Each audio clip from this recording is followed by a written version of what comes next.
Here I go. Okay, so this is our tutorial, our student-led tutorial discussion, and we're going to start with Sam. All right. Hey, y'all. So according to the New Hampshire School Boards Association,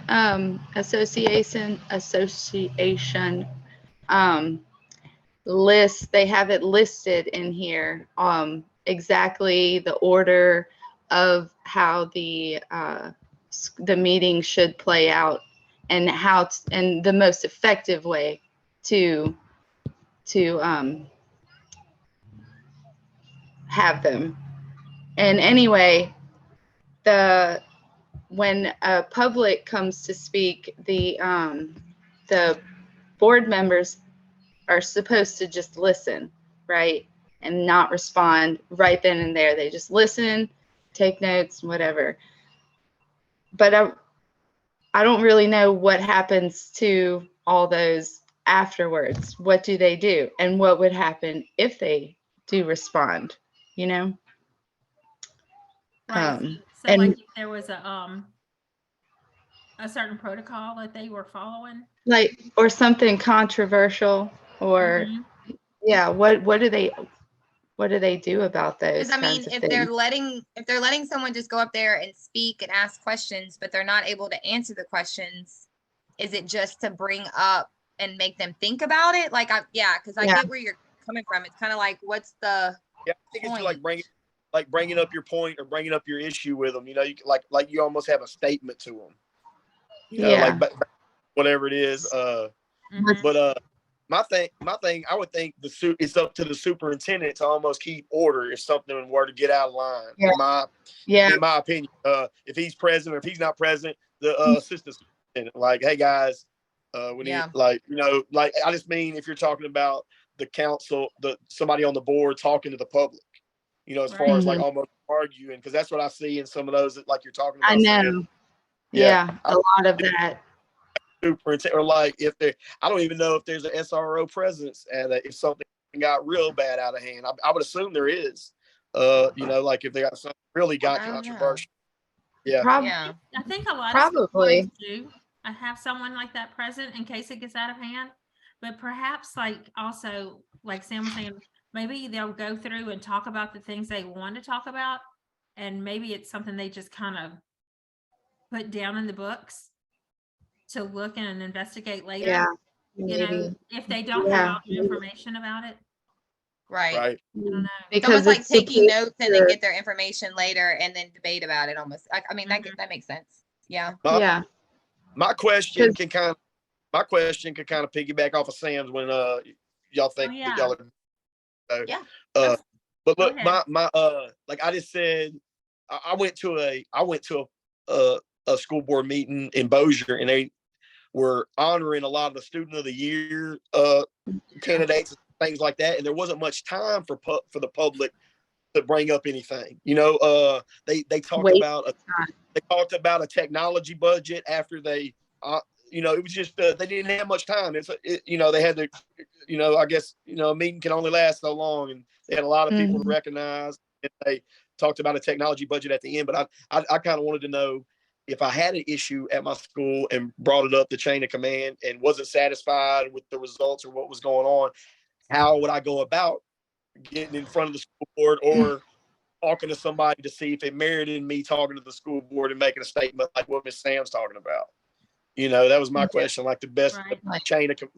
I don't really know, but I'm sure that it would be like there's a HR contact person at the school board. I'm not that would be where I'd go. And I think during the meetings, they have like the floor is open for people who may have something that they need to get up and say, you know? Yeah. Right. That's it. Yeah. But and if it's that's where it's almost. I wouldn't want to blindside them with something that was like an issue at the school, though, is what I mean with something like that. Because they did that at the Bossier meeting, you know, at the end. Yeah. You know, I just didn't know if it's something that involved my kid and something that may not have to go to me speaking in front of all those people. You like know, if it's a grievance about the personnel or a complaint or about employees, you mean? Like that kind of stuff. Actually, I read that in this thing that does not make for an effective school board meeting. It's not really appropriate to bring up. Right. And that's kind of what I was avoid having to do that. So in writing, maybe, send it off to HR. I would definitely say writing or email. Yeah. Right. Not a phone call. I wouldn't even leave messages. I would do like email. But the thing is like almost reach out to see which chain, like which way would you go? But I'd almost like write one email and copy every single person you could think. Because I mean, you can look up everyone's titles. Right. And I'd rather have 30 people on that email than not enough. Oh, I love emails because they're time stamped. I know that I had this issue on the day. Yep. Documentation, because if you don't document it, it didn't happen. Exactly. Right. Exactly. Like hard copy stuff too, Yep. Because things deleted. Yeah, that's true too. I think because I really like Cheryl's question. I want her to go last. Okay. Okay, so let's talk about yours. So mine is, because I had this experience already, like, what do you think about going to the school board and standing up with something that you want to talk to the school board about, and maybe on our leave, like, because I had COVID this year, we had COVID days that we were given when COVID first came out. And of course, I caught the the original COVID, and used up all my days then, and those are gone. So here I go this year, even though I'm vaccinated, got COVID. My husband, me, and my two college girls over here all got COVID, and ate up all my days again. And of course, now if I'm sick, I'm getting docked. So it kind of makes me want to ask the school board, if we have to go to the doctor and everything and have to get tested and be quarantined still, why are those days treated the same as all our other sick days? Like, I feel like, what do you think about going to the school board and like almost like everybody in the state of Louisiana that works in the education system could petition that? Yeah. Because I'm sure that I'm not the only one feeling it. No. Well, oh, sorry. No, go ahead, Sam. Go ahead. Okay. Well, it just came to me that so you have to sign that you plan on coming back next year, and I assume that it has something to do with budgeting, and we get salary.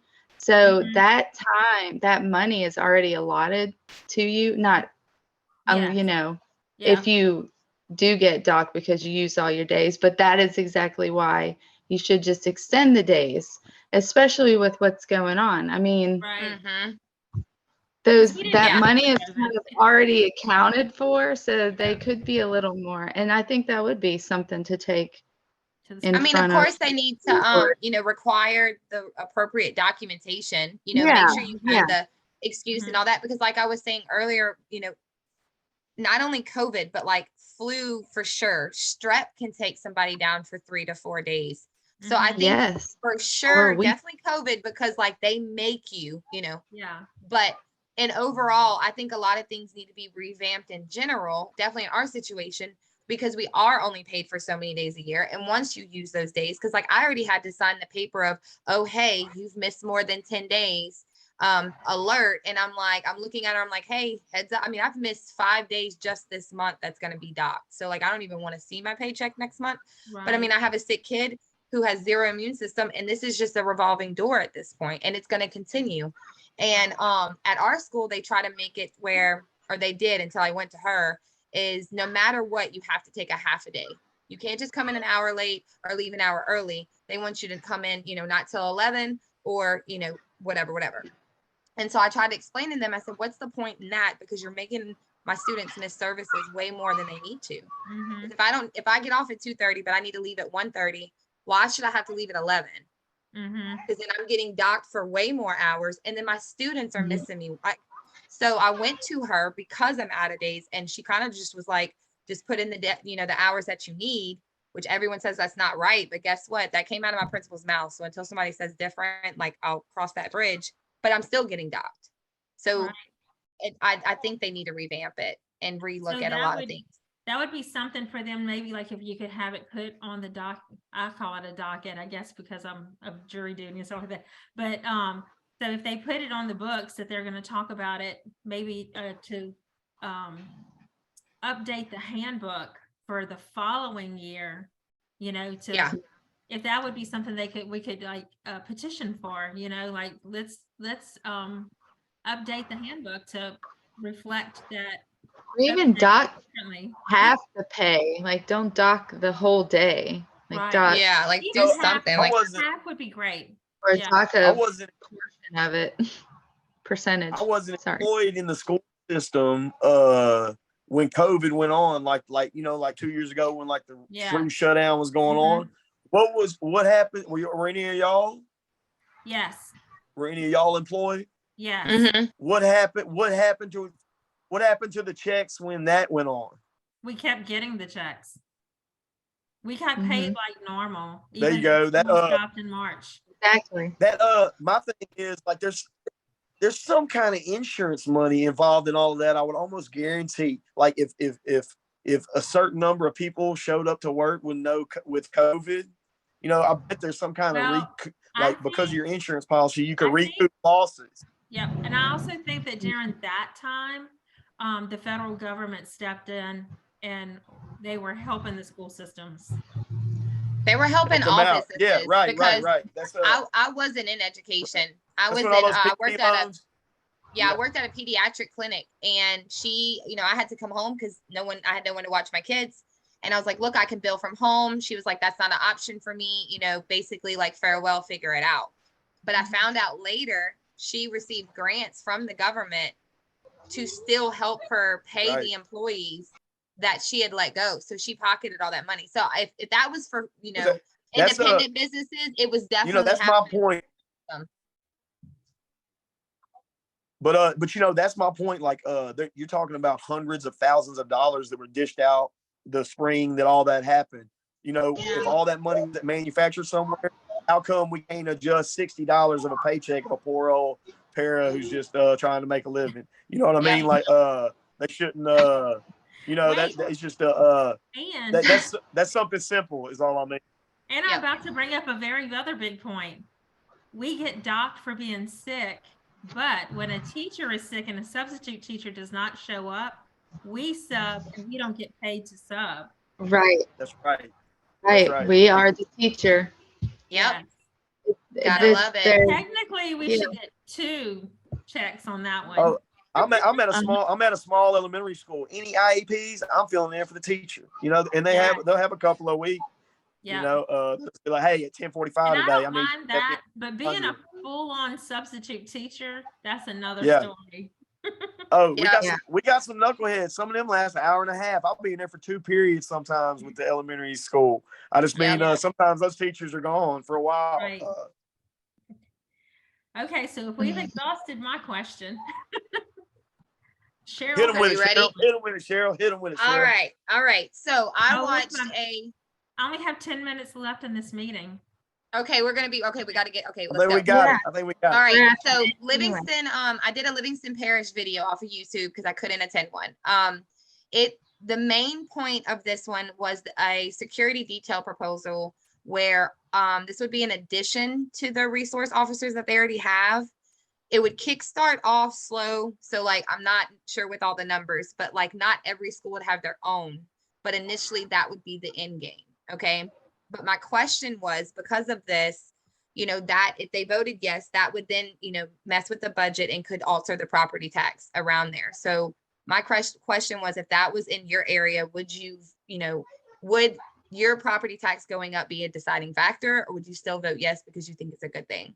Mine is I would vote yes with no questions asked, because I definitely don't even need to dive into that right now, but like we need more security no matter what. Yes. And there's actually some, I forgot what congressman that my dad went to school with. But anyways, he reached out because they're trying to do like a voluntary thing for Louisiana. And when we have more time, maybe one night we can talk more into that, but it kind of piggybacks off of the same thing. So what do y'all think? I would vote for to have extra security in the schools. Even if my taxes pay for that, I do think keeping our children safe is a priority at this point. Because they haven't been able to figure out another way to do it yet. But I can understand why some people would say no, because they don't have kids in the school system, maybe. But right. Or don't believe in public schools. You know, some people are anti. You know, somebody who's homeschooling or a private school, unschooling and all that. Yep. Yeah, they would outnumber public schools if you really totaled it all up. You know, if you're talking about all private schools, all homeschools, all, you know, I don't know. And those numbers are so bigger, like COVID, there's so many people who have now, you know, are unschooling or homeschooling. And that's something that has never left my mind as a mom, just because. Brother Martin, I think Brother Martin has 2,500 just boys down there in New Orleans. You know, that outweighs like two big 5A high schools. Wow. You know, just one school private. You know, they're just there's just a lot of numbers when you talk about it as a whole. Right. Yeah. What do you think, Sam? Yeah, I would absolutely vote for that. It's very unfortunate. Yeah. That is a necessity. But I don't know the validity in it, but I did read an article that they were allotting so much money to go directly to schools to beef up their security, to add a locked door, like a key card, like what we have at our school. Yeah. All that stuff. Yeah. Because a lot of schools don't. And I don't understand how the schools are not cards? At that point. Yes. What kind of like it's just like a hotel key room, like just a little bag. Yeah, like you just wave it in front. You tap it and it unlocks. We just have old school keys, but everything stays locked. You know, we have got like a key. Yeah. Well, those don't have keys. The teacher has keys, but like we just have the key card. Yeah.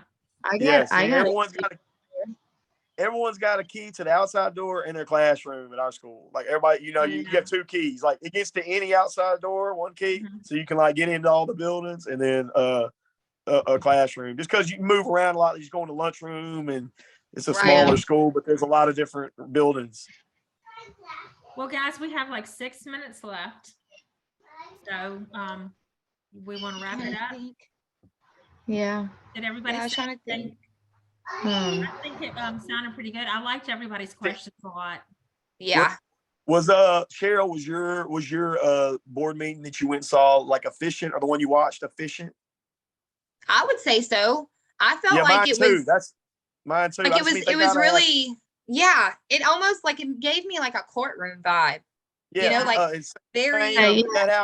Is that how they were talking about in that Vermont deal about order in yours? Like you were saying, how the perfect board meetings got structure. Oh yeah. It's organized. It needs to be though.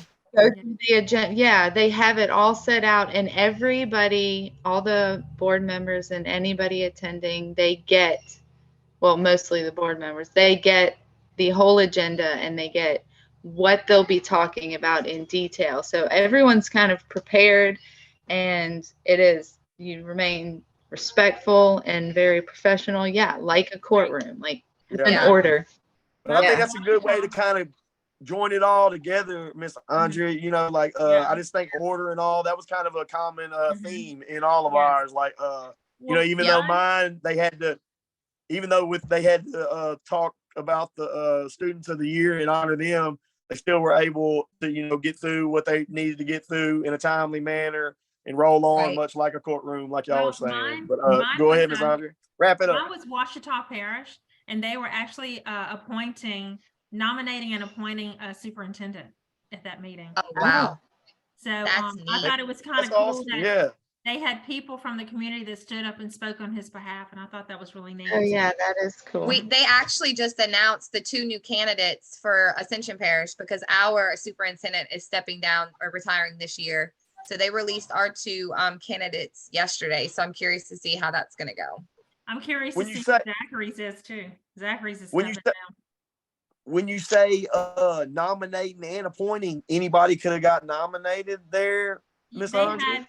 They had they had a couple that were nominated, but more people stood up for this one. And so, just the board voted. Just the board voted. That's how it was. It wasn't a vote yet. Well, yes. And then actually it even goes to him then for him to actually accept the job. So he has like a month or so to think about it before he accepts the job, or a couple weeks maybe. Wow, that's interesting. That night. It was interesting. I didn't know that's good though. You wouldn't want. I guarantee you that rule's in place because somebody in front of everybody, they were like, yeah, I want it. And then went home, was like, got the next morning. I can relate to, be like, man, I sure, I don't know what I got myself into. I don't know what. Yeah. Yeah, that's a big job there. That job is not for me. I can relate that to being a car salesman because a lot of people have buyer's remorse, totally committed for 6 hours, go home, and then the next day doesn't want it. Like, sir, you signed a contract, you committed to this bank. It's almost out of my hands, but let me see what I can do. Because it is a commitment. You're a big boy, you're doing big boy stuff now. That's that it'd be different if you didn't make a contract with a bank. I could stop it. Right. But that I'm sure a principal job can relate to buying a car because it's a big responsibility. I sure wouldn't want to be in charge. Absolutely. Watch that reputation big time too. Yeah. Yep. Any educate public. Our 2-minute warning right there. So I'm gonna stop recording if everybody feels like it was good. Yep. I think so. Yeah. Okay.